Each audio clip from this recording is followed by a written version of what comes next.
boundaries, geographically, but also you don't even have to know what someone is saying. You don't have to understand the language to be inspired by the passion, the aesthetic beauty of the piece. You just have to witness, participate in a performance on some level to really plug into it or to be turned off by it. So it travels quite easily, and it transcends language, it transcends racial barriers, gender, a number of things. So it's quite effective, and it doesn't have to cost an arm and a leg. You can rent a performance right now and inspire me and amass an audience in these gardens right now, and people will share that moment with you, and it will be special. And everyone can be. It didn't cost a cent. It's just you and your voice. The school performances were all about trying to establish ourselves at a different level than what they're usually used to learning. So we go in there, we have the b-boys, we have the turntablism, we have the MCs. All of this is done to let the kids know that throughout the course of the project, through all the different phases, music is going to be an integral part of the project. We also want to push through the concept of your choice, your voice, because again, the whole point of this is not us teaching them, but it's about us giving them the knowledge and for them to be able to make their own decisions. Everybody's got hopes and dreams, and the guys on the tour made a conscious decision that they're going to grab hold of whatever it is they were dreaming, being the best at DJing, b-boying, MCing, whatever the thing is, whatever you want to be, you can do that, okay? But you can't get there if you're going to be sidetracked by bad influences or friends saying, let's go do this and that. So the important thing today is you make the choice, okay? It's your voice, it's your choice, and you're going to hear that message right through the program, okay? And just stick to your hopes and dreams. You have a friend say, let's go over there, let's do this crazy thing, you just go stick to your hopes and dreams, because you know doing that thing will not help you accomplish the thing that you want or the thing that you set your mind to. Like we're going to show you when that special DJ comes up. Are you ready, DJ?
Sometimes you need that energy to start thinking again. You need to wipe them tears. Talk about the problems in life, no I don't do that. I got so many problems in life, so I'ma screw that. When it comes to studio time, it's time to be creative, innovative, inventive, and motivated. So we make it another song to get you up on a bad day and put a smile on your face like your birthday. If you got dumped by your lover, shake it off now. If you got fired at your job, call your boss now. If you believe in second chances, then you gotta find it. Search deep in your soul, hey, you gotta try this. You always fall to religion, I'm trying to give you another voice in your head, one that tries to lift you. I got you listening, there must be something missing in your state of mind, so you're trying to find the missing link. It's kinda funny how it made you think, and all I need is 2 verses, how about a drink? Whenever I'm feeling down, I try to get up. When things don't go my way, I try to get up. I'll feel better today. When I get up, all that I have to say. You gotta get up. Whenever I'm feeling down, I try to After the school performances, we have the kids coming into the workshops.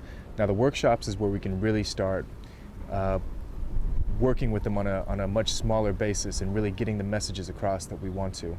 Now we really try and focus on giving the kids kind of something that they don't necessarily get in their regular day-to-day class or something that they get from their teachers. For example, all of our workshops are very student-led in a sense that there's lots of debates and everybody is encouraged to talk. And as a matter of fact, everybody is almost kind of forced to talk. I mean, we do kind of call on people and we make sure that everybody gives their opinion. There's no observers. You can't be an observer in a ConsciousFlowz workshop because, you know, we want to hear your opinion, and it takes everybody's contribution in order to make a successful workshop. So we have all the kids, you know, discussing certain ideas and debating different issues. And we always want to make sure that it's fun, so we try and create a light atmosphere even though the issues are serious. So we do joke around a lot. Okay, someone also asked me why I chose to come and get tested, because I heard on TV that if I kissed a guy with ugly teeth, I might have HIV. They will tell you that. Okay, have you seen some of the guys' teeth again? Come on. Okay, so counseling is important.